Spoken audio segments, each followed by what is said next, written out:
Hello, parents of Grace Christian School, family, friends, and students who might be listening today. Welcome to T-minus 15. You may be saying, wait a minute, Dr. P, that's not how you normally introduce the show. You normally say, hey, this is week so-and-so on the update.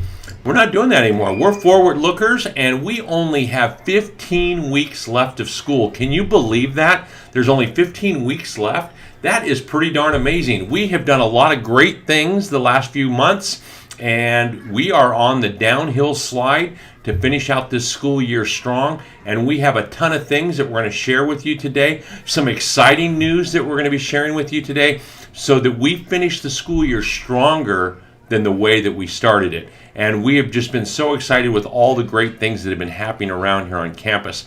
I've got breaking news for you, and I've also got a special guest with me today.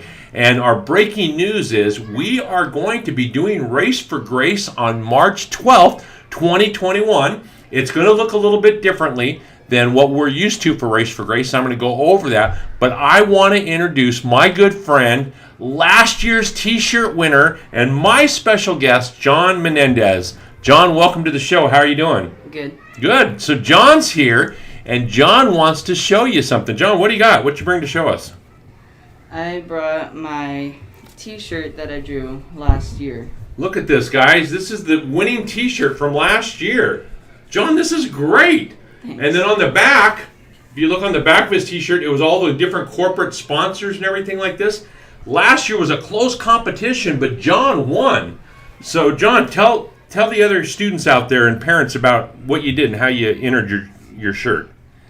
Well, so you just draw a picture and then you enter it and then you try to win. And it was really fun drawing it. I didn't think I was going to win, but I won. And I was really happy with that. It was very well deserved. John did a great job. He was up against a lot of great artist renditions of Race for Grace and how they interpreted it. But John did wonderful. We were very proud of him. And the only disappointment that we had was the day that John won and the shirts were out, we locked up for Race for Grace, as you guys remember back with COVID and everything. But John, you did a great job. I want to give you a big shake. We'll both wash and sanitize afterwards. I know we should probably do knuckles and things like that. But I really appreciate John taking time out of his busy class schedule to come and share with you about Race for Grace and challenge all of our students out there to draw.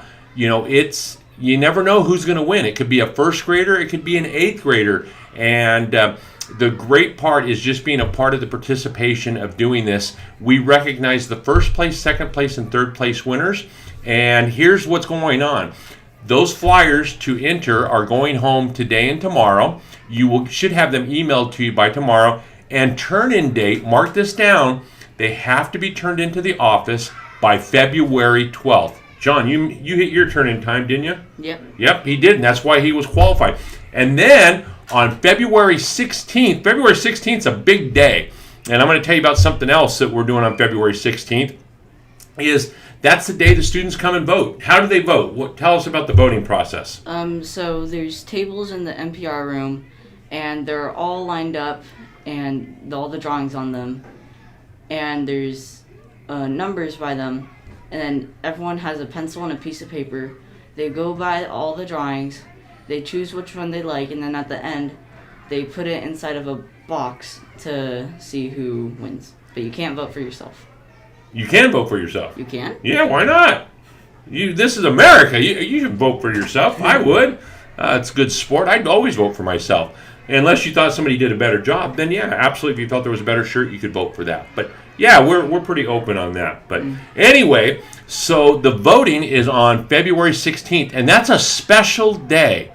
And the reason that's a special day is last year I challenged the students that if they hit the goal. Do you remember what I was going to do? You were going to put your desk on top of the roof. I'm going to put my desk on top of the roof. He's absolutely right. John has a great memory.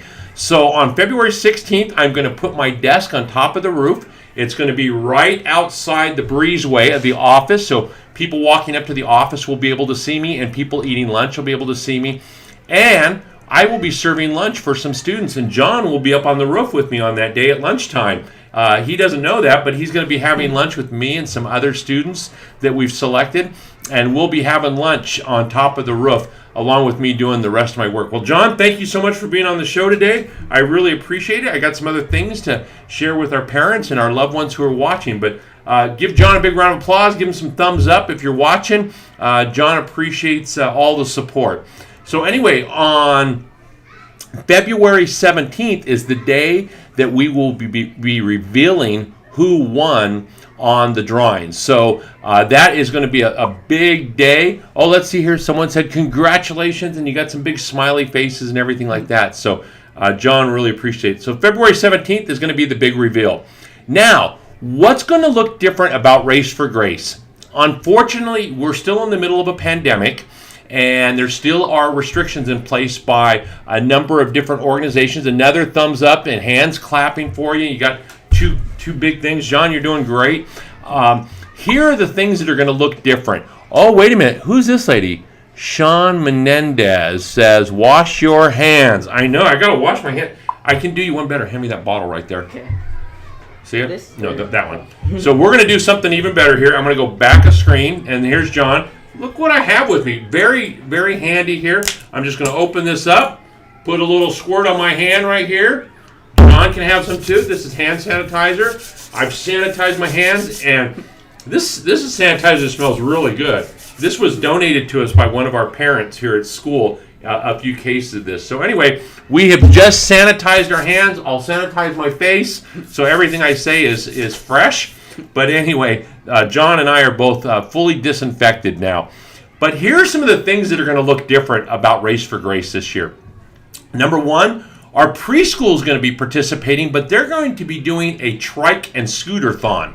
So they're going to be bringing trikes from home and scooters, and they're going to be taking laps around an area on the playground, doing that on trikes and on scooters. So that's going to be a lot of fun for our preschool students. Our elementary through junior high, I almost said high school, are going to be running on the track. We will not be doing a color run this year. The reason for it is we cannot have parents on campus still at this point. And in order to facilitate the color run, we need a lot of volunteers. And since our number of volunteers is going to be extremely cut back at who we have and how the help is done, we're not going to be able to do that. So that's one thing that's extremely different. I know that's disappointing, and that's another great day that we love to fellowship and be together with everyone, but unfortunately it's just not going to happen. But we are going to get the chance to run and the chance to watch each other and cheer each other on. And then afterwards, the school is providing lunch for all of the students who participated in Race for Grace. Now, we're not sure what that lunch is going to be yet. We are reaching out to Carl's Jr. and DeWiener Schnitzel to see which one of their trucks are available for that day. And you will have more information about that next week. But that's the way we're going to celebrate. It's a minimum day, just like normal on Race for Grace Day. And at the end of the race and after we all eat lunch and have fun, school will be dismissed. But that's what's going to look different. We're also going to have sponsors on the back. That's going to look different if you find somebody that wants to do a sponsorship. And the other big thing is we're not going to have jumpers.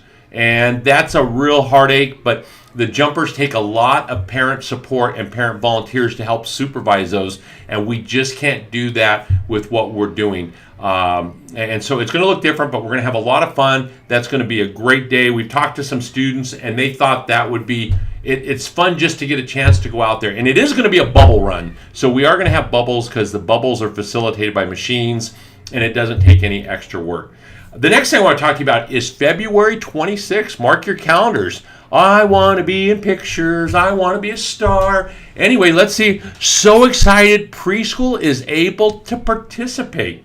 Did you hear that? John's pretty happy too. Go Rainbows. John said he might bring a trike to school. You going to bring your trike, John? Probably. He's going to participate with his trike or his stroller, or maybe even parents can push their little. Oh, the parents aren't allowed on campus, so that makes it kind of tough that way. But I'll get my friends. He'll get his friends, all right. And just so that you know, parents, we will be live streaming this on our YouTube channel so that you have the opportunity to participate and see. And how will distance learners be included? That's an excellent question. Since distance learners can't come on campus, if they'd like to jog around their block some way and their parents out there watching them, we will try to possibly do a Zoom where we're bringing them in and they're able to jog alongside. So that's something that we'll try to work out. And we would save them a lunch if their parental would like to come by and pick it up, and we'd be happy to give it to the parents. So, yeah, it's all different ways about how we get them involved, and we're one family, and we're just a little bit separated right now. But, yeah, that would be a great way to do it, and I will talk to our staff about if they can think of other ways that we might be able to do that. They might even be able to go to a park by their home or on a jogging track and do it and just video it to us and send us a video. We can show videos throughout of them running for their time length. So great question. Thank you for asking that. 4 thumbs up. Yeah, a lot of fun. So I was singing that song, and so on February 26th at 7 o'clock p.m., the talent show is going to take place. That is going to be a huge premiere. Last year we had over 500 people viewing it, and 1,000 people by the end watched the talent show. Right now we have about 45 people who have signed up, and I know that we try to give everybody at least a minute, maybe a little bit more, maybe a little less. And if you count that, that would be like a 45-minute show. So it's picture or count on an hour for the talent show. But mark that down, February 26th. Start getting your popcorn, getting your water, your sodas, so that you can watch that show on your couch in your home. Then, on February 10th, that's a special day because it's restaurant night at Chick-fil-A.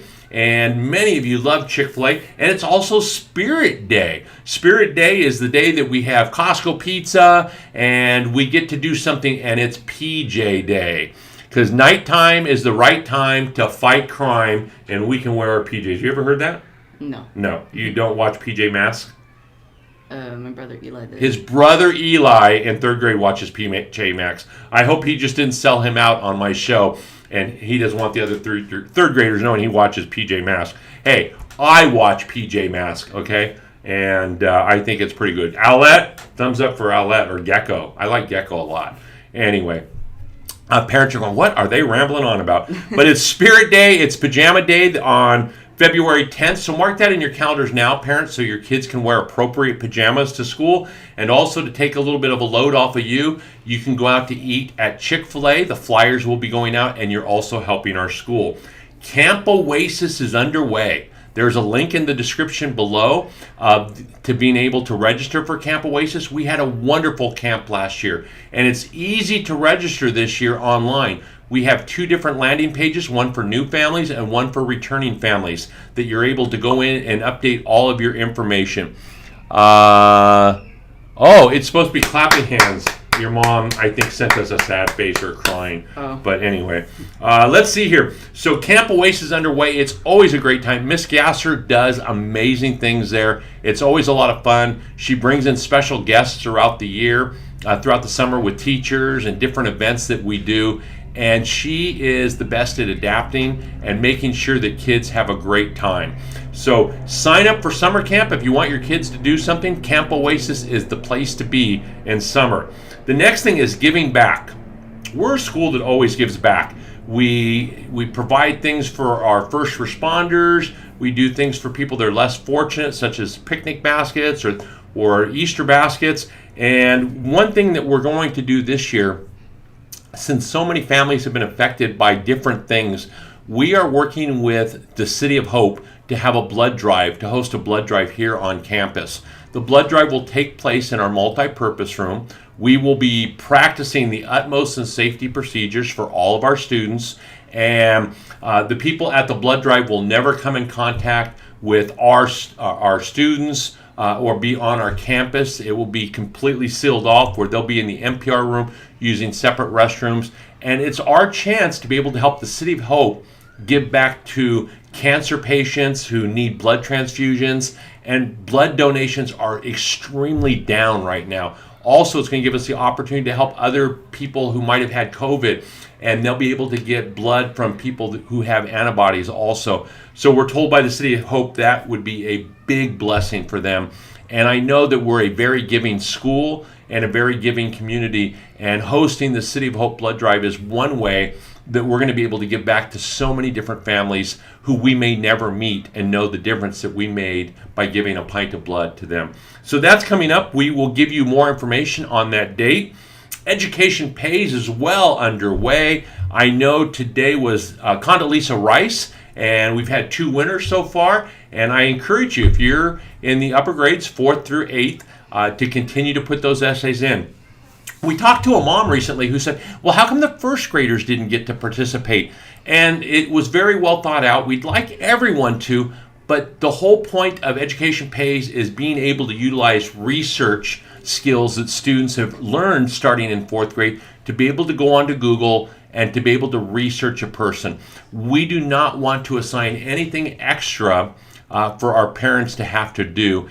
And in 1st, 2nd, and 3rd grade, this isn't meant to be extra work for a classroom teacher, extra work for a parent. We want to hear the writing from the student, and we just felt this was best for 4th grade up. There are other things that we do in the elementary on the K through 3 side that we don't do up above. So every grade level has something a little bit different, and I see that we have our one troll who always visits us. We have a troll that comes on and always gives me a thumbs down every week. So, Always? Yeah, always. I think he wakes up in the morning, has his calendar set that he's going to give a thumbs down on the show. So I look forward to it. It's my troll moment, and it makes them feel better, and I feel great knowing that I made them feel better being able to give us a thumbs down. So, but Education Pay is well underway, and it continues to do a great job.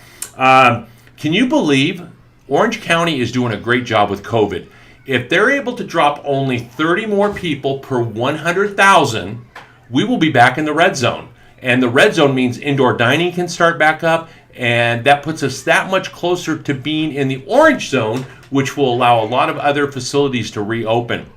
Our Orange County Health Department is doing a wonderful job of facilitating a safe environment throughout our entire county that we're going to start to get back to reopening things within. Let's see, PJ Mask needs to get that troll. I agree. PJ Mask will find the troll, and we are volunteering with a thing with YouTube, since we're a consistent contributor, that we're going to be able to identify who the troll is. So it'll allow us to be able to see the thumbs up, thumbs down things on a beta test that they're doing. So I can't wait till we get to do that and we find out who our troll is. We might have a troll unveiling and let them know. But anyway, it doesn't bother me. I think it's funny, and I hope that we make their day with, at least, even if I have trolls watching the show, I'm pretty happy. Maybe one day that will soften their heart. But anyway, that's the COVID. The COVID news is great. And tomorrow at 8:45 is Character Trait Award Chapel. And if your child is being honored in character traits, you've been notified. And in the notification, we will go live at 8:45 tomorrow, and you will have the opportunity to watch your child be honored with the special trait that God gave each one of them.